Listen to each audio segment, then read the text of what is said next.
Good. So, what I love about sessions like this is having some of my colleagues from different parts of the world kind of overlapping. And today we've got futurists and we've got trainers and speakers. So it's a nice combination. For those who don't know me too well, I put up a little video the other day, I think it's on LinkedIn, about this particular photograph because it represents uh, 4 of my 5 most recent career choices, and none of them could I have learned in school. So I'm standing there in the middle. I've got a waistcoat on. I have had a bit of a steampunk thing going at the time, but I'm standing there as a professional speaker. Behind me is just a glimpse of a page from my presentation, and it's got a digital footprint on it. And I was talking about social media and our online presence. And I was a social media trainer and speaker for over a decade. And then, as one might imagine, no, you don't want to keep talking about Twitter and Pinterest forever. You need to move on. So I moved on and I became a futurist. I went back to school. I learned. I joined the association. I've done a whole lot of research. I've written a number of books about futurist thinking. And that was what I was bringing to this audience. And this audience, they are the epitome of nerds. They are association executives. And this is an association of association executives. So everyone there is learning about how to run or add value to their associations, their professional bodies. The majority of people in that leadership role are volunteers. There are only, especially in Africa and South Africa, there are only a few people who are professional, full-time employed and actually paid to be involved in and running associations. So it's quite an interesting space. And I've been an association executive for ages. I'm the current immediate past president of the Global Speakers Federation. And all of that I'm sharing, the fifth part is the coaching part, which is for me something very new and not something that I expected to move into, but coaching people. I think it's a missing link that we haven't been speaking about. So there's definitely some conversation there, David. For decades in the speaking and training world, people are saying, you know, you have a training session, you have people away from the office for 2 or 3 days. They're very enthused. They want to change. This is amazing, whatever they've learned. Then they go back to the workplace, to the office, and they cannot actually make that change. And everyone was saying, what is missing? Why doesn't this work? And what is missing is the coaching part. When we embed coaching into our training and speaking, we can actually make sustainable change. So I think it's really important that a lot of us start to explore that. All right, but now what are we looking at today? I've shared a little bit about my career, and part of it was moving away from things in the past that I didn't want to be in any longer, or that didn't suit me for various reasons. But for all of us, and I think all of us can kind of imagine or share stories, and I don't want to push anybody to share anything that is too sensitive, but I would love it if in the chat box you could put a comment or two about this. For example, in this case, what are the signs for you that it's time for reinvention, or time for you to look at your career with new eyes? What is the catalyst? What is that thing that is prompting you or making you uncomfortable that you very often don't want to look at, but it keeps nagging you to pay attention to it? We could be feeling stagnant or unchallenged, or that we've just been doing the same old thing for a long time. We could feel this anxiety that what we're doing is not still serving, that we're getting fewer and fewer clients. What does that look like? There could be industry disruptions. Our industry could be in decline. For example, if you were a fax machine manufacturer or repairer, you got no business in certain parts of the world anymore. There's still other places where you could go, but generally that's an industry that is in decline. There's a lot of those kinds of stories. There could be a misalignment with what you feel in terms of your personal values or goals and what the company or organization or industry is doing that you're starting to feel uncomfortable about. And there's a lot of those. There's a lot more awareness these days of what goes on behind the scenes in terms of certain value chains and product chains. And a lot of people are feeling very uncomfortable and wanting to step back. They don't want to support industries or companies that are for any reason unethical or just kind of squeezing the value out of certain countries, parts of the world, groups of people. And so those values really start to, as we mature as individuals, we start to feel this misalignment, and we know that it's time we need to move.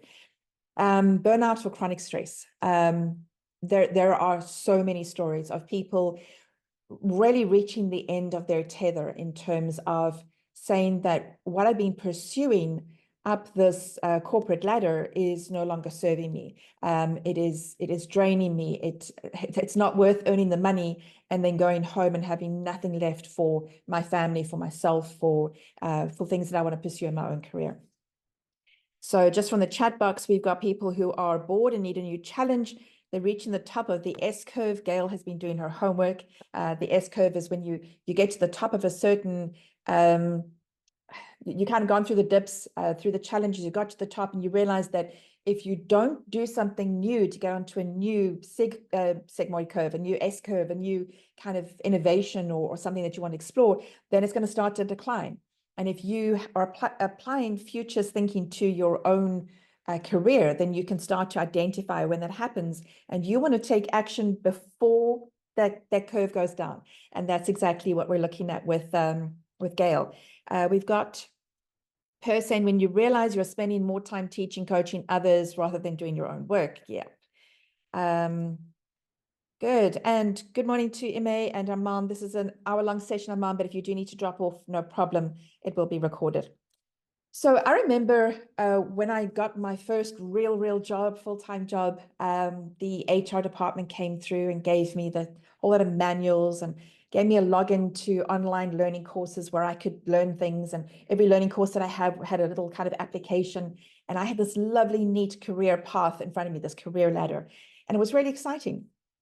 My daughter is in the same sort of position at the moment with a company that has been bought up by an international company, and she can see what she needs to do to go up this corporate ladder. But for many of us, that corporate ladder is broken. It does not work anymore. It does, the things we were pursuing, the skills that we've acquired, they no longer serve us. They're no longer relevant, or we can't or don't want to be in that place anymore, which means we need to start looking at our careers in a very different way.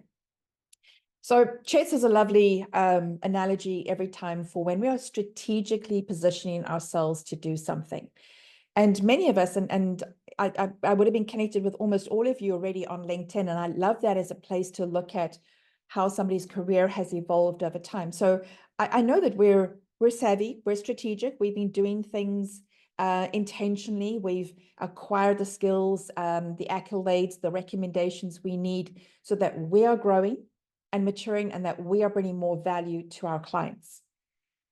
But this is the game we've been playing, this chessboard game. And some people play better than others. But what happens if chess has changed entirely? What if the strategy now looks like this? And these two images come from artificial intelligence. So I went to Leonardo, and one was on ChatGPT, and I said, show me a chessboard that looks different in different dimensions in a different world. And this is one of them, and this is the other.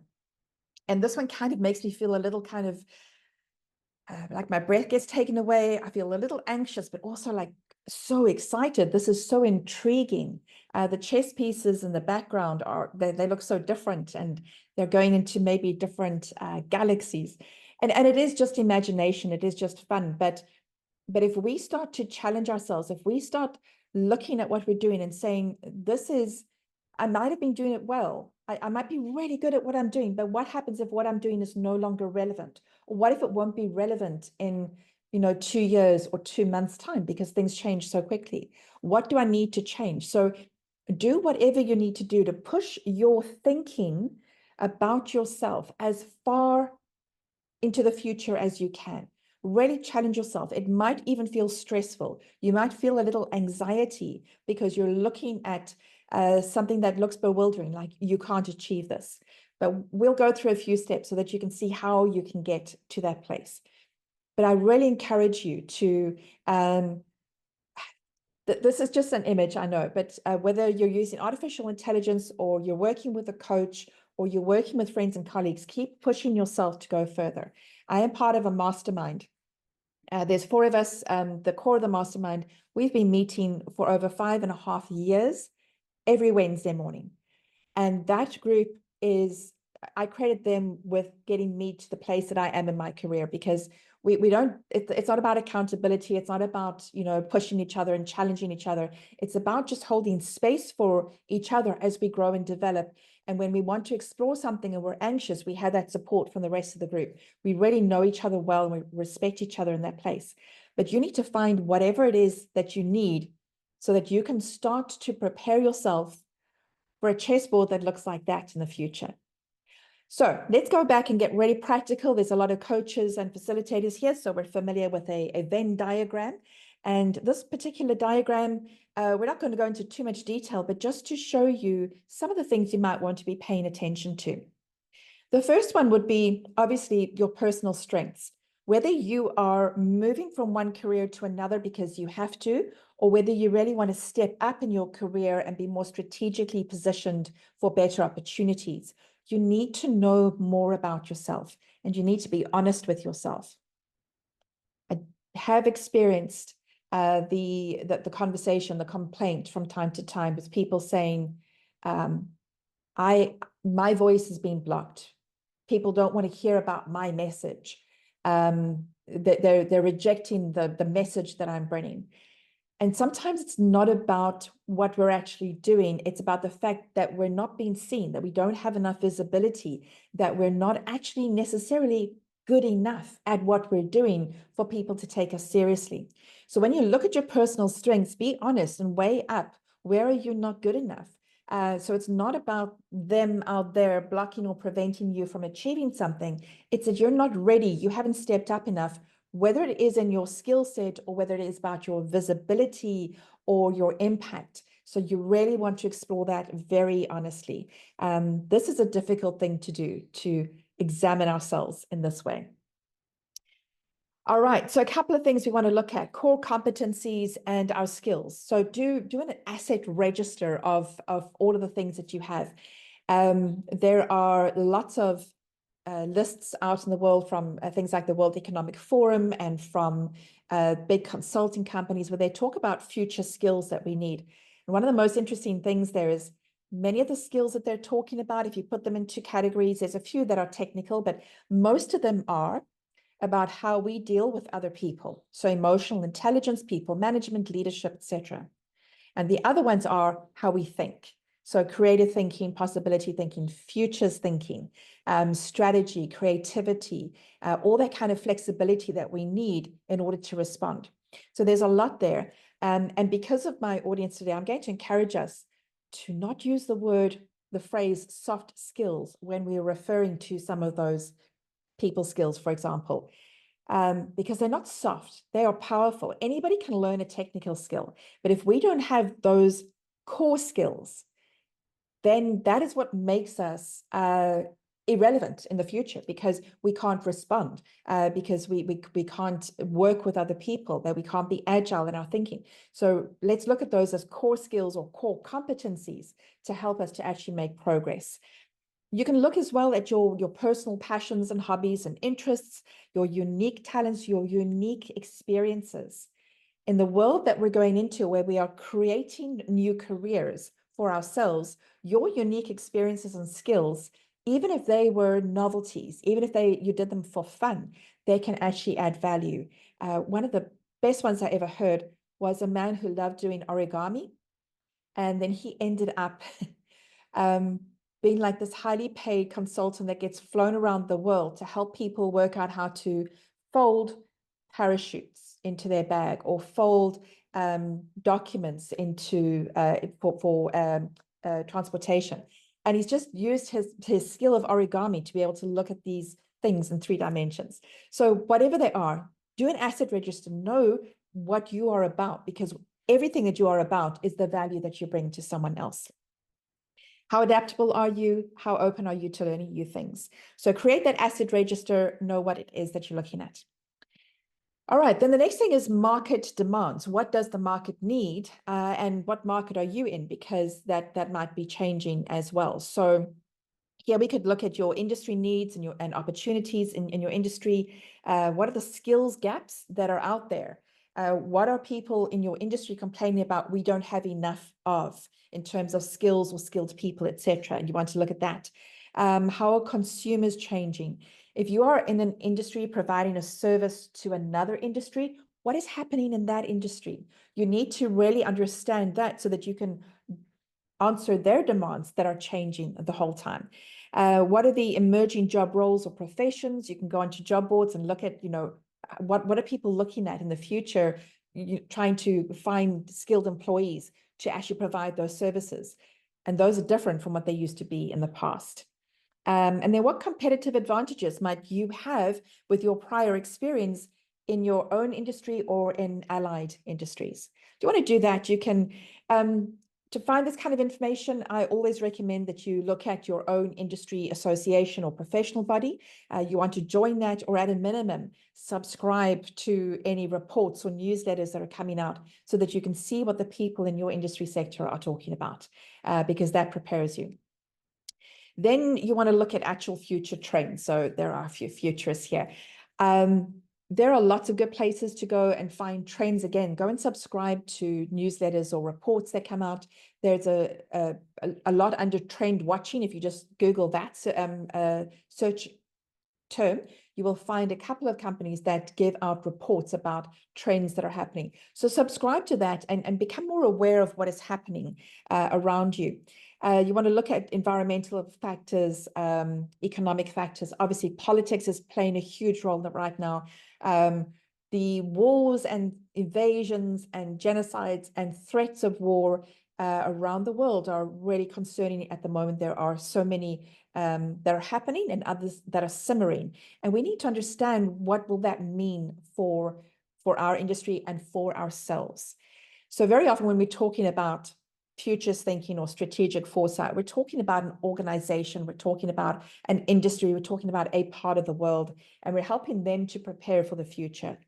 In this case, we're talking about you as individuals and perhaps the people that you work with, whether you're coaching or training them. And that's really important. We can take any of these futures tools and trends that are out there, the models that are out there, and while they can be used for those big organizations, we can also scale them down to apply them to ourselves. And when we do, we're positioning ourselves to be able to respond. Why an individual in South Africa, a few of us are here, might need to know about the politics in America, for example. In the past, we wouldn't have needed to worry about that. But now we need to pay attention because that does have an impact on us. There are things that happen in the rest of the world. When Russia invaded Ukraine, it had an impact on my career. I could not believe that it would. There was that volcano years ago in Iceland that none of us can ever pronounce. That had an impact on my career because we are in this global networked world. So you want to pay attention. And once you start to do those, you bring those three parts of your Venn diagram together. That's when you start to strategically reinvent yourself and position yourself for opportunities. When we are trying to look for new opportunities, even with the best intentions, we very often run into some barriers. And this is a bit of like a psychological reflection on what we're trying to do. And it's important that we take that time for psychology and in a moment for philosophy, because we can have the best intentions to change, but if we're facing these kinds of issues, we can't get there. So fear, uncertainty, the imposter syndrome, the whole feeling of overwhelm because the world is just so complicated, all of that impacts us, and we need to know how we are going to break down this barrier. We need to actually have strategies to respond to that. Because on the other side of those barriers are hope and opportunity and a new way of living and expressing ourselves as humans. And I think that is really important, and we don't pay enough attention to that. So what we need to do is we need to look at anything that is holding us back. And perhaps in the chat box again, anything, you can name something for yourself or something that you imagine someone else might be experiencing. Put that into the chat box. once we start to name what our barriers are, our fears and concerns are, once we start to name them, they lose that fear of that there's something out there that we can't name, we don't want to look at, we don't want to face. If there are any Harry Potter fans, Voldemort was called he who must not be named. And the more we don't name something, the more we don't talk about it in polite company, the bigger the power and impact it has on us, the more it holds us back. So we need to name those things. We need to name our fears, our anxiety. We need to name our ADHD and neurodiversities. We need to name depression. This is Mental Health Month. We need to name these things so that we can start to deal with them. We need to name the fact that we might be in an industry that is in decline, or we need to name the fact that we haven't gone back to school to learn anything for a long time, and we're not sure that we have the capacity to do that. Once we start to name them, then we can break them down into elements, because it could look like that great big wall, but we can start to break them down one brick at a time, and we can create a strategy to actually reduce that impact of that barrier so we can get past that. Trudy's got a concern about relevance. Is what she's doing make a difference to her clients? Alka, beautiful slides. Okay, Alka, we can deal with that. But yes, find those things, name them. I don't know what your personal practices are, whether you are journaling or meditating, or even if you sit down and create a business plan for yourself, put down those barriers to entry into a market and name them as a part of your business plan so that you can create a strategy for them. All right, so now that we've looked at that, the next part we need to consider is philosophy. And I don't think we value philosophy enough. For the kind of people who are in this audience, philosophy should be kind of built into the work that we do. We should really consider this as part of the value that we're bringing to people. When we sit down and have this conversation, when you work with a coach who's helping to guide you in your career, you're doing philosophy and you're starting to think about the things that are important to you so that you can become more relevant and bring more value. The philosophy that you do in your field means that you bring more value to somebody who's an expert in their field. They might be really philosophical or expert or have a lot of experience in their space that they could teach you. But in this case, because you've thought about something, that is the value that you bring to them. Sorry, this loop is making us a little crazy here. So here's a couple of things you can consider. What career or how could your career make you more money if that is one of your values? How could it give you the biggest impact? Or do you need to change direction or change clients so that you have a bigger impact? What is most fun or what fits most with your lifestyle so that you can actually have the career you want? So many professional speakers go, I want to be an international keynote speaker and speak on big stages and travel around the world. And I had that as well until I did it and realized I didn't like that at all. I'm not a professional speaker who wants to be on big stages and traveling around the world. I want to work closely with people and engage and coach and explore and develop and not be on an airplane as much as possible. How can what you do leave a legacy after you've gone? Or how can you have such an impact that it has an impact in other people's lives and creates a legacy there, even if you don't always know what that is? How are you passing on that value? So that's our philosophy. I'm going to move on now to briefly mention here, because I want to get to a part where we look at a particular futures thinking tool, which is really quite interesting. I love using this. But this is the model that I use, where you can make an assessment of where you are in your career and what you need to actually achieve. At the end of the presentation, and I will send this to you later by email as well, but at the end of the presentation, there's a survey that you can do, an assessment. And you can go into the assessment, answer a few questions, and then I'll send you a report so that you can see how you measure up to these 4 particular pillars. And regardless of where you are, whether you are self-employed or you're working with someone or you are reinventing, or whether you're just really trying to get to that next level in your career, these 4 pillars, I believe, are really impactful to help you to get to that next stage. So obviously you would need a good foundation. You got the 4 pillars, and then whatever comes in the roof, that is your achievement of what you're aiming for. So 4 perspectives, and these include many of the things that we look at with the World Economic Forum and with other consulting firms that put out the skills and things we need to be relevant in the future. This encompasses many of those concepts. So the first pillar is perspective, and we need 2 perspectives in particular. One is a global perspective, so that we can see what is happening in other parts of the world and we can respond to them. And we need a futures perspective, because we need to see into the future and explore the different scenarios of what could happen for ourselves, but also for our clients. So if we're looking into the future for a client or for a sector that they're in, then we can help to prepare them for that. So whatever is your expertise, you're helping people prepare for the future. Even people who look historically. So if you went to a therapist who's helping you to overcome past trauma, you're overcoming past trauma so that you can live freer into the future. So although there are a couple of us official futurists on this call, we are all natural futurists. We're all looking to the future for ourselves, for our families, for our clients. So we need to have that perspective. And the more we do that, the better, the more relevant is the work that we're doing for them. If you're preparing somebody to be a really great fax machine repair person, then you're getting it wrong. But if you're helping them to realize, to work out how to communicate electronically better across the world, then you're preparing that person for the future. So we're looking at the future, we're looking at a global perspective.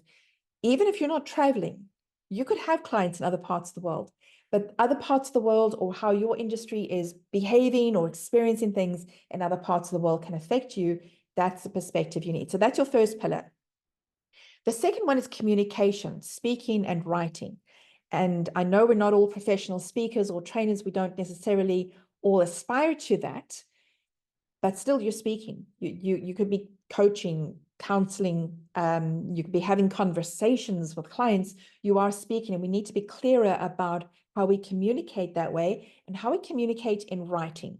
That could mean a book, and books are not as difficult to write as some people believe. There are ways to get a book out. So it could be a book, but it could also be blog posts. It could be comprehensive emails. It could be written reports. So you want to look at your communication, because you have value, you have insight and experience, and it sits inside of you. And sometimes you go, why can't I get this out? You get this out by speaking and writing. And that's what we need to help to move you forward so that your career is better placed. You could be the best person to be in a particular position, but if you don't have visibility, if people don't know what you're about, how you think, what your values are, what your insights are, what your models are, because they're not hearing you or they're not seeing you, then you're wasted. You're sitting there frustrated because you cannot get that message out. So we need to find ways to do that. The third pillar is that you need a network, 2 kinds of networks again, an industry network and a global network.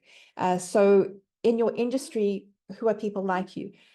I'm a futurist, but every time I run a futures webinar, and I've got another one coming up on more futures focused things specifically, I always go and invite other futurists. And at the beginning, it was really scary, because I was thinking, what if I get it wrong? Or what if I sound really naive because I've only just started? But the more we put ourselves in front of our industry and professional colleagues, the more we grow. So we need to have that industry network. We also need to have a global network.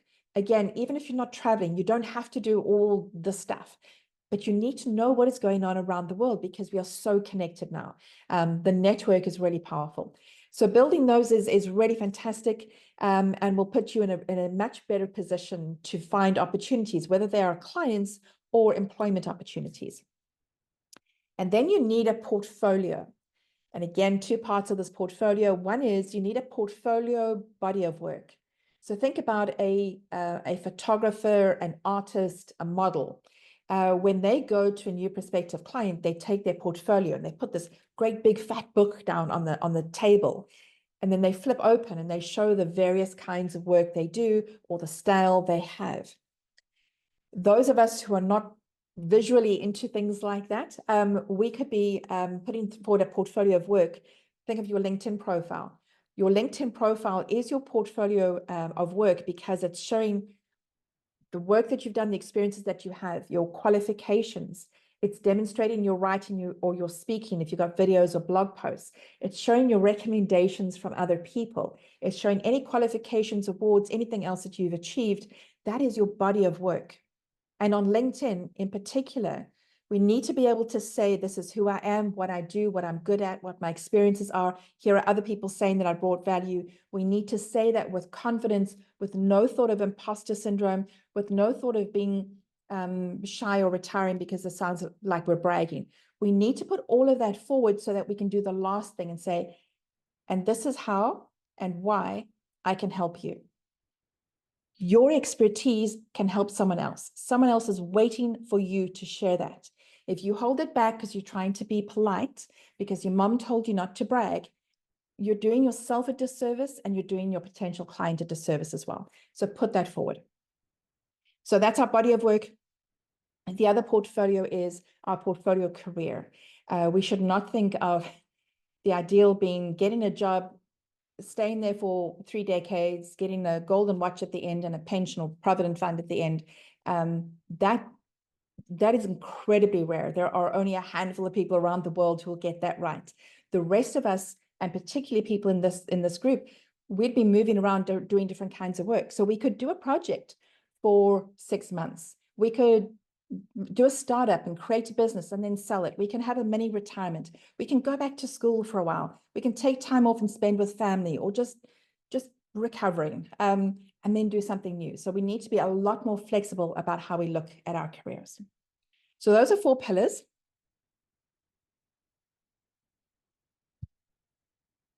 When I look at the strategic moves assessment, which I'll send to you later on, and I do the coaching, I do it around those particular 4 pillars. But what I want to show you now is a very specific futures model that we use. It's called causal layered analysis. And I know this could sound really hectic right now. I want to break it down and make it sound simple to you. Again, this is a powerful, powerful tool that is used by big organizations and multinationals, but it can also be used by individuals. So causal layered analysis is the activity you're going to do to explore yourself and see how you can reposition yourself. So let's look at this. What it says is at the top, we've had a Venn diagram, so now we have to have, you know, the iceberg or the pyramid as well. But at the top, what is visible above the water is the litany, the data, the stuff that we're seeing. So if you're looking at how many clients you have, if you're looking at what your income is, if you're looking at how many, you know, inquiries you're having, that's the litany or the data at the top that you're seeing. But there are things below that. Below that is the system that operates. Now, if we just stopped at that point, that would represent what a lot of our colleagues do around the world is that we, somebody says, our sales team isn't making enough sales.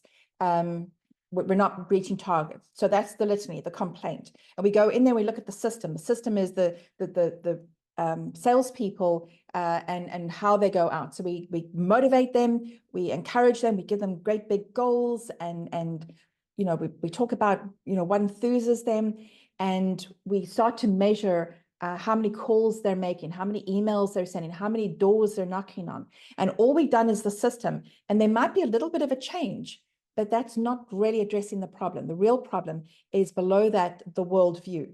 There's a worldview that has created the system, and the system creates the litany or the data. And that worldview could be, you're only going to get clients if you go and hit the pavement and knock on doors. But that's not a very good way of doing it these days. So there's a worldview, and below the worldview is what we call the myth, the legend, the almost like the origin story of how things work. So I'm going to take you through an example to show you this. And maybe you want to take a screenshot, although I will send you some slides as well later on. But this is such an interesting exercise you can do. I've done it for my business. I've done it for clients. I've done it for my personal health because it's just such an interesting, flexible system. So let's try and go through this. So let's look at the litany. If we're looking at clients, people that we're working with, and they're trying to position themselves for opportunities, the litany we're hearing is that jobs are scarce, there's war and recession, artificial intelligence means that we're unemployed, there are going to be new skills, we can't keep up, and those are all the complaints. So what is the system that we're looking at to address this? We're looking at job boards, we're looking at social media, we're looking at hitting the pavement and trying to just get our CV out in front of people, or try and say to potential clients, come and hire me, I can do this. And it's an exhausting system. Below the system is a worldview. The worldview is capitalism. It could be the corporate world. So many people, especially those of us who are independent speakers and trainers, we think we need to go back to the corporate world to sell our services to the corporate world. The other one is a Protestant work ethic, and I'm aware that not everybody here would be under a Protestant religious background, but we could slot in anything else there that is relevant. That worldview that we have to work harder, we have to hustle, we have to grind, and if we're not doing that, we're not going to succeed. So there's this worldview of things being really tough, and this dog-eat-dog world, and that's what we're trying to operate in. Because below that is the myth, the stories we say that people like us don't get to have those kinds of opportunities. They always do this to us. They always prevent us from doing something. I have no option but to hustle. I have no option but to try and get a job with corporate, or to try and sell my services to corporate, whatever it is. And that's the myth that we talk about. Those are the things that are almost like those unwritten values right at the foundation of our lives. And we have to address that. This is a very cold slide, so I'm going to give you a warm one just to kind of give you a bit of a break here. This is a difficult exercise to do because we're really going down to the core of our values. So get help, have conversations with people, find people who will be honest with you, find a mastermind to work with as you explore and unpack this. Because even if you know what you need to do, it's not that simple to just do it. It takes a long time often for us to get rid of things in the past, to reposition them, to reframe them so that we give ourselves new opportunities. So let's go back to this iceberg. We're down at the bottom. There's this stuff that we're saying. People like us, we can't do this. Let's say other things. Let's create new myths for ourselves. Today, we can. Today, now more than ever, we have the opportunities to. For the first time in our lives, in our careers, we are positioned. We have the opportunity. We have the global access to do things. This is a very exciting time to be in. Not everyone is in this position. We do need to accept that. There are some people for whom this does not apply, but for us, it certainly does. We have opportunities now that have not been available in the past. So let's look now at reframing our worldview. If we can say now more than ever, for the first time, we can do things, it's because we're now more aware of collaboration and co-creation rather than just pure capitalism. It's not just one person taking out all the money, becoming a billionaire because they've stolen the labor from thousands of people who still have to be on food stamps in the States because they're not being paid enough. It's not like that. We can create a co-creation, a collaborative way of working. We can change the worldview. We can look at a creative, global sharing economy that gives us more opportunities, that does not make one person wealthy and everybody else destitute. We can change the worldview. We don't have to subscribe to what others have. And we can do that because the system that we're working in now is different. The system is way more networked. We have, I beg your pardon, we have networks, we have access to different parts of the world, to different insights, to more content and learning online for free than we ever have in the past. The system that we're using right now is absolutely amazing. And that means that we have unique experiences, new skills, and we are all right now well positioned to have the careers, the lifestyle, the clients, the impact that we want to. So what you see we've done here is we've gone through those layers. We've analyzed them all the way down to the bottom. And what we're doing is changing something at the bottom. So we don't just change the things at the top. We don't just try and make more sales. We go down and say, why am I not making enough sales? And we build it up. So this slide will help you. We start at the bottom with the myth, and we tell new stories. We tell new stories about what is possible, and we tell them to each other. And when we find successes, we retell those stories. The more we hear those stories, the more we challenge and question the worldview that we have unquestioningly accepted as the way the world has to be. And we go, no, it doesn't actually. Why can't we do things differently? Why does success for one person have to mean destitution for someone else? Can't we do better as creative humans in this day and age? Can't we have a better worldview? Because then we can redesign the systems so that everyone can have a measure of success. Everyone can achieve more. Everyone can have their basic needs met.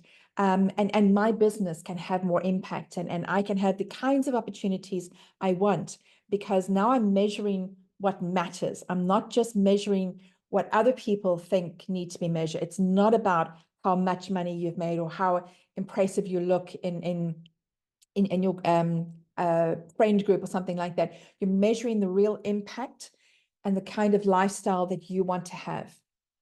And that's how we redesign our lives, our careers, our businesses, and the part of the world that we have influence on.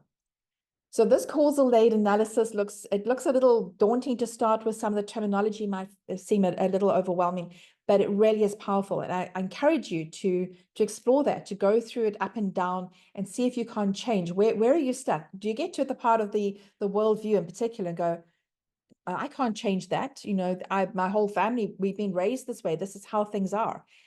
Question it, be bold enough to actually question and explore that. So we're talking about ourselves here.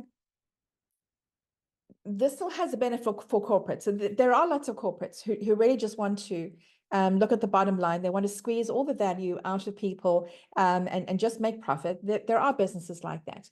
But I put this slide in because when we as individuals live better lives, we challenge the worldview and the system that we're in, and that could actually make a difference for organizations that hire people and use them in their space of genius.